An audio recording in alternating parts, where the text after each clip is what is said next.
Welcome back to our YouTube channel.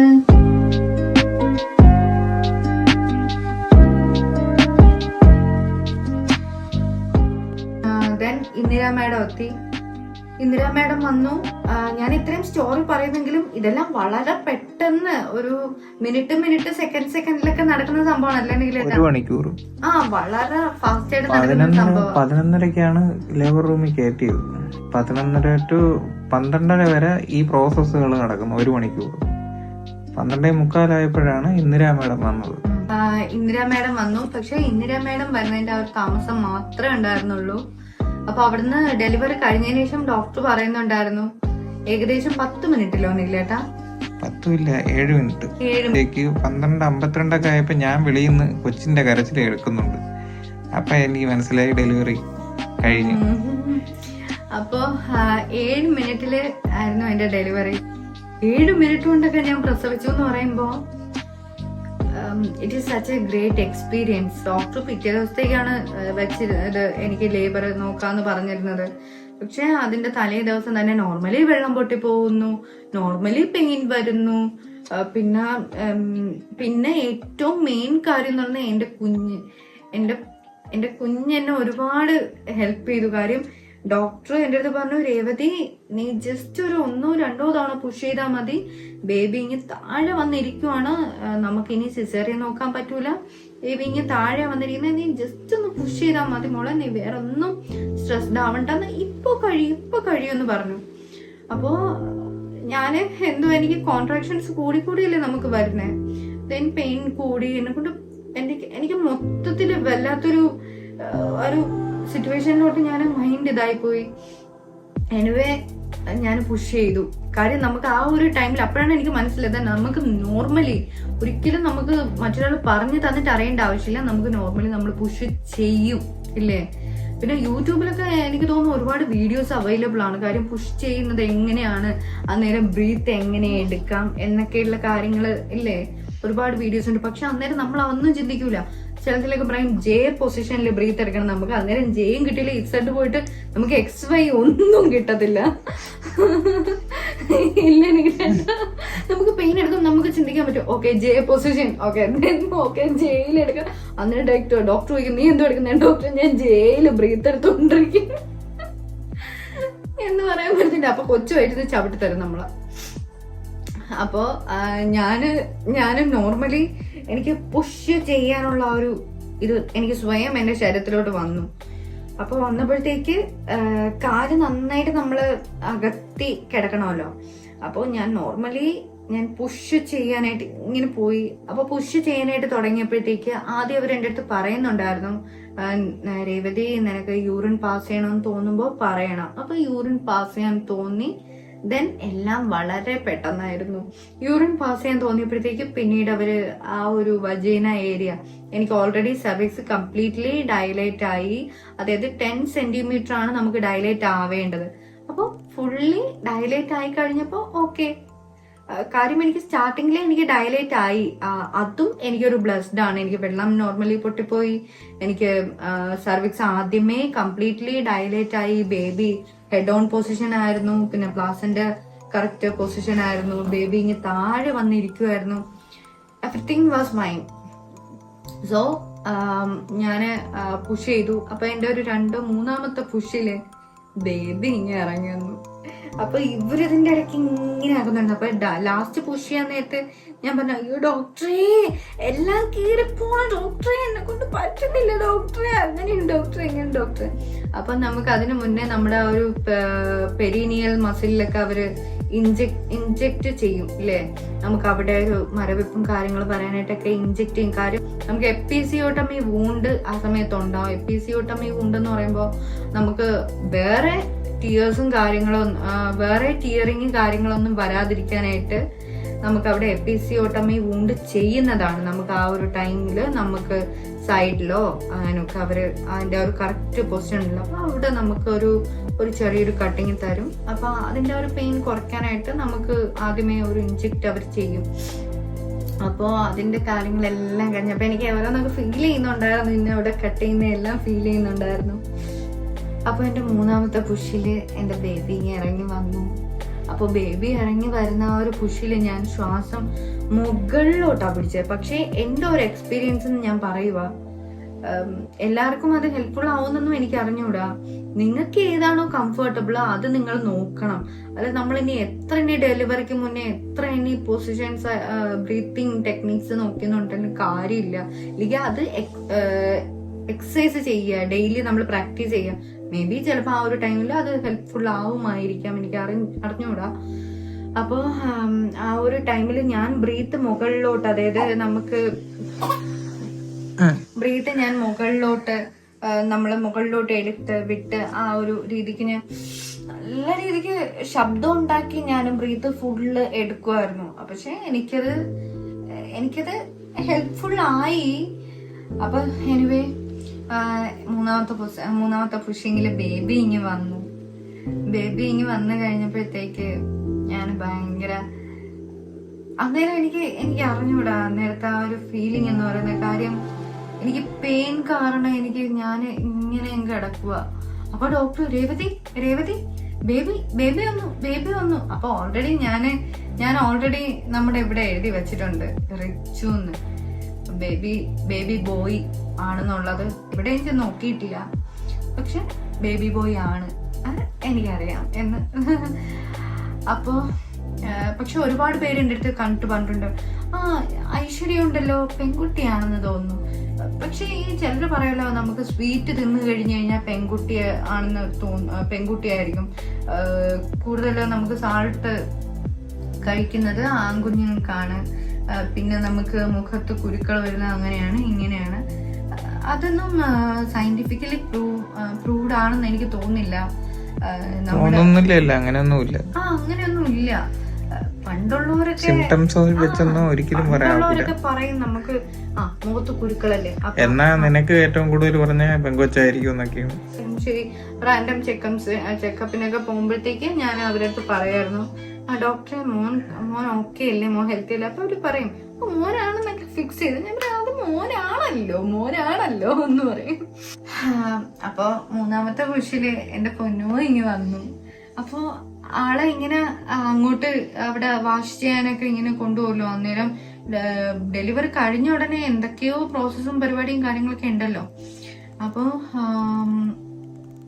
അപ്പൊ അതിനെ കൊണ്ടുപോയി ഞാനിങ്ങനെ നോക്കുന്നുണ്ടായിരുന്നു. ഞാൻ ആ സൈഡിലോട്ട് നോക്കിയിട്ട് റിച്ചു എന്ന് പറഞ്ഞ് ഇങ്ങനെ വിളിക്കുന്നുണ്ടായിരുന്നു.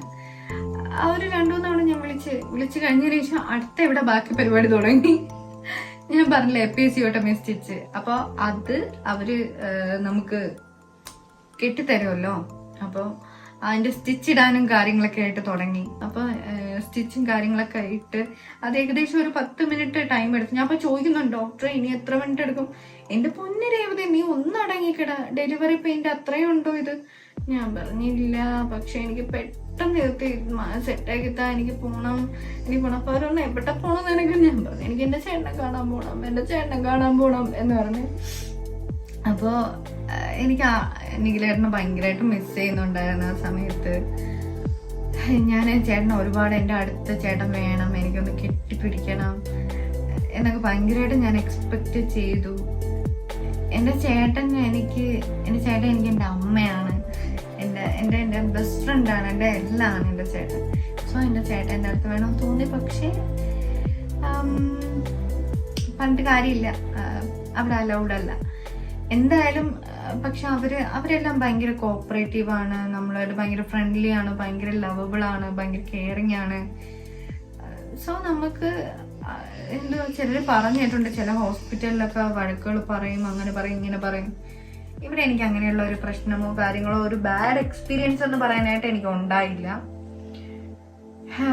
അപ്പോ ഇങ്ങനെ ബേബിയെ എൻ്റെ അടുത്ത് ഇങ്ങനെ കൊണ്ടുവന്നു. ബേബി അടുത്ത് കൊണ്ടുവന്നപ്പോ ഞാൻ ജസ്റ്റ് സൈഡ്, എനിക്ക് ഇതിന്റെ ഇടയ്ക്കൊക്കെ ഈ പെയിൻ വരുമ്പോഴത്തേക്ക് കോൺട്രാക്ഷൻ വന്നും പോയി നിൽക്കുമ്പോ ഇതിന്റെ ഇടയ്ക്കൊക്കെ ഞാൻ പെയിൻ വന്നിട്ട് പോകുമ്പോ ആ ഒരു ക്ഷീണത്തിലങ്ങ് ഉറങ്ങി വരെ പോകുന്നുണ്ടായിരുന്നു. അപ്പോ ഡെലിവറി കഴിഞ്ഞ ശേഷം ബേബി എൻ്റെ അടുത്ത് കൊണ്ടുവന്നപ്പോഴത്തേക്ക് ഇങ്ങനെ സൈഡിലോട്ട് വന്നപ്പോൾ ഞാൻ ഇങ്ങനെ നോക്കി, ആളെ ഇങ്ങനെ ജസ്റ്റ് ഒന്ന് നോക്കി. പക്ഷെ എനിക്ക് ആ ഒരു പെയിൻ ഉള്ളതുകൊണ്ട്, ആ ഒരു പെയിൻഫുൾ മൊമെന്റ് അല്ല, ഹാപ്പിയസ്റ്റ് മൊമെന്റ് ആണ്. അപ്പൊ പെയിൻ ഉള്ളതുകൊണ്ട് വളർന്നു പോയി, ഞാൻ വീക്കായിപ്പോയി. അപ്പോൾ എനിക്ക് നോർമൽ ഡെലിവറി ആയിരുന്നു. ദൈവത്തിൻ്റെ ആ ഒരു ബ്ലെസ്സിങ്ങിൽ, എൻ്റെ ചേട്ടൻ്റെ പ്രാർത്ഥനയിൽ, പിന്നെ അവിടുത്തെ ഡോക്ടേഴ്സിൻ്റെ ആ ഒരു കെയറിങ്ങിൽ എല്ലാം വളരെ ഐശ്വര്യമായിട്ട് ഹാപ്പി ആയിട്ട് നടന്നു. 36 വീക്കിലാണല്ലോ എൻ്റെ ഡെലിവറി നടന്നത്. പക്ഷെ എനിക്കൊരു പ്രാർത്ഥന ഉണ്ടായിരുന്നു. എനിക്ക് 7ാം മാസത്തിലോ 8ാം മാസത്തിലോ ഒന്നും പറയണമെന്ന് ആഗ്രഹമില്ലായിരുന്നു. അത്രയും ഏർലി പ്രീ ടൈം ആയിട്ട് വന്നാൽ എനിക്ക് ആഗ്രഹമില്ലായിരുന്നു. എനിക്ക് ആഗ്രഹം 9ാം മാസം തുടങ്ങിയ ശേഷം പിന്നെ എപ്പോഴാണെങ്കിലും ആയിക്കോട്ടെ, 35 വീക്സ് കഴിഞ്ഞ് കഴിഞ്ഞാൽ എപ്പോഴാണെങ്കിലും ആയിക്കോട്ടെ എന്ന് ഞാൻ എക്സ്പെക്ട് ചെയ്തിരുന്നു. ഇല്ലെങ്കിൽ ഏട്ടാ അത് നമ്മൾ ആഗ്രഹിച്ചിരുന്നു. 36 വീക്ക് കഴിഞ്ഞ് പിന്നെ ഒരുപാടൊന്നും പോയില്ല, 2 ദിവസം. 36 വീക്കും 2 ഡേയ്സും. പിന്നെ ഓൾറെഡി ഡോക്ടർ പറയുന്നുണ്ടായിരുന്നു കുഞ്ഞ് ഹെൽത്തിയാണ് രേവതി, വേറെ പേടിക്കാനൊന്നുമില്ല, കുഞ്ഞിന് കറക്റ്റ് ഗ്രോത്ത് കാര്യങ്ങളെല്ലാം ഉണ്ട്, വയറ്റിൽ കിടന്നപ്പോഴുള്ള കാര്യം പറയണേ. അപ്പോൾ 36 വീക്ക് 2 ഡേയ്സ്. പിന്നെ എന്തുവാ ഇങ്ങനെ ആ ഒരു 36 വീക്കില് ഡെലിവറി ആയതുകൊണ്ടാവണം അവിടെ ബേബി NICUല് ഒരു ഡേ കെയറിങ്ങിന് വച്ചിരുന്നു, 1 ഡേ കെയറിങ്ങിന് വച്ചിരുന്നു. അപ്പോൾ ജസ്റ്റ് NICUല് വെച്ചൊക്കെ നോക്കുമല്ലോ അവര് എങ്ങനെയാണ് കാര്യങ്ങളെന്നൊക്കെ. അപ്പൊ NICUല് വെച്ച് നോക്കി. ദെൻ അപ്പോൾ ഡെലിവറി കഴിഞ്ഞ് ഞാനവിടെ കിടക്കുന്ന, അവിടെ ലേബർ റൂമിൽ തന്നെ ഞാൻ കിടക്കുന്നുണ്ടായിരുന്നു. എത്രയോ അവേഴ്സ് ഒബ്സർവേഷൻ കഴിഞ്ഞൊക്കെ നമ്മളെ വിടത്തുള്ളൂ. എനിക്ക് തോന്നുന്നു 6-8 മണിക്കൂർ ഒബ്സർവേഷൻ കഴിഞ്ഞിട്ടൊക്കെ വിടത്തുള്ളൂ. 6 മണിക്കൂറാണെന്ന് തോന്നുന്നു. അപ്പോൾ ഞാൻ ഇതിൻ്റെ ഇടയ്ക്ക് ഒരു 3-3:30 മണിയപ്പോൾ എണീച്ചപ്പോഴത്തേക്ക് ഞാൻ ഇങ്ങനെ എൻ്റെ ഇച്ചു എവിടെ, എൻ്റെ കൊച്ചെവിടെ, എനിക്കൊന്നും അറിയാൻ പറ്റാനില്ല. ആ ഒരു കണ്ടീഷൻ ആയിപ്പോയി. അപ്പൊ ഞാൻ അവിടെ നിന്ന് ആന്റിയുടെ അടുത്ത് ചോദിച്ചു, എൻ്റെ ഇച്ചുവിനെ എനിക്ക് കാണണം. അപ്പൊ അവരൊന്ന് മോളെ ഇപ്പൊ 3:45 ആയിട്ടുള്ളൂ, കുറച്ചും കൂടി കഴിയട്ടെ. അങ്ങനെ ഞാനിങ്ങനെ ഊതിയാറ്റി ഇരിക്കാൻ, ഞാൻ ഉറങ്ങുന്നില്ല. ഇതിന്റെ ഇടയ്ക്ക് ഉറക്കം പോലെയൊക്കെ ഞാനിങ്ങനെ കണ്ണടച്ചൊക്കെ ഇങ്ങനെ കാണിക്കുന്നുണ്ടായിരുന്നു. അപ്പോ അതിനുശേഷം അവര് പറഞ്ഞ ഒരു കാര്യം ചെയ്യും, നീ എന്തായാലും ഇവിടെ അടങ്ങി കിടക്കൂല. പിന്നീട് അവര് ഡ്രസ്സൊക്കെ ചേഞ്ച് ചെയ്യാനായിട്ടൊക്കെയുള്ള ഒരു പരിപാടിയിലോട്ട് പോയി. ഡ്രസ്സൊക്കെ ചേഞ്ച് ചെയ്തു. ചേട്ടൻ്റെ അടുത്ത് ഇതിന്റെ ഇടയ്ക്ക് വിളിച്ചു പറഞ്ഞെങ്കിലേ അവളുടെ ഡ്രസ്സും കാര്യങ്ങളൊക്കെ കൊണ്ടുവരണം. എന്നിട്ട് ഞാൻ പറഞ്ഞു എനിക്ക് NIC പോയി എൻ്റെ ബേബിയെ എനിക്കൊന്ന് കാണണം, കാണിച്ചു തരുമോ എന്നൊക്കെ ഇങ്ങനെ ചോദിക്കുന്നുണ്ടായിരുന്നു. അപ്പൊ അവര് പറഞ്ഞു, എടാ വാവയ്ക്ക് കുഴപ്പമൊന്നുമില്ല, ജസ്റ്റ് NICUല് വെച്ചു ഒബ്സർവേഷൻ. അത് മിക്ക ഡെലിവറി കഴിയുന്നതൊക്കെ നേരത്തെ ആയതുകൊണ്ടാണ്. 38 ആഴ്ചയൊക്കെ ആയിരുന്നെങ്കിൽ അങ്ങനെ. അത് 36 അല്ല, അതുകൊണ്ട് ജസ്റ്റ് ഒന്ന് വെച്ചതാണ്. പറഞ്ഞു വാവയ്ക്ക് വേറെ ഒരു സീനും ഇല്ല, നീ വിഷമിക്കേണ്ട, ഒരു കുഴപ്പമില്ല എന്ന് ഡോക്ടർ ഒന്ന് പറയുന്നുണ്ടായിരുന്നു. പിന്നെ നമുക്ക് ടെൻഷൻ ആവേണ്ട ആവശ്യമില്ലല്ലോ.